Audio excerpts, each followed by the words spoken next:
Siya din ako dito. So ito nga po pala yung puno ng aroma na aray ko, matinik. Yung ginawang corona ni Jesus Christ na ipinatong sa kanya. Yan ang aroma. Kaya po ito'y tinawag na Aroma Beach. Dahil marami po ditong aroma. So guys, narito po tayo sa Aroma Beach. Yan po ang aroma.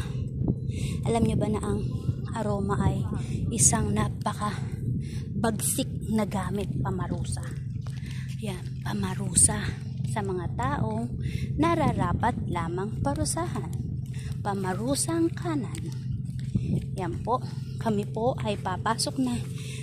E-enter na po kami sa Aroma Beach. Yan, aroma at saka beach. Diba?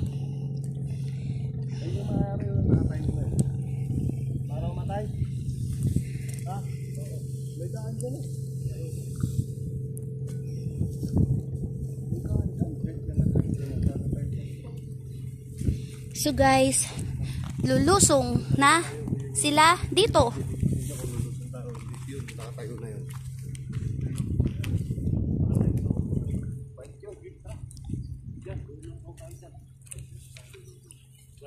Yan, lulusong na.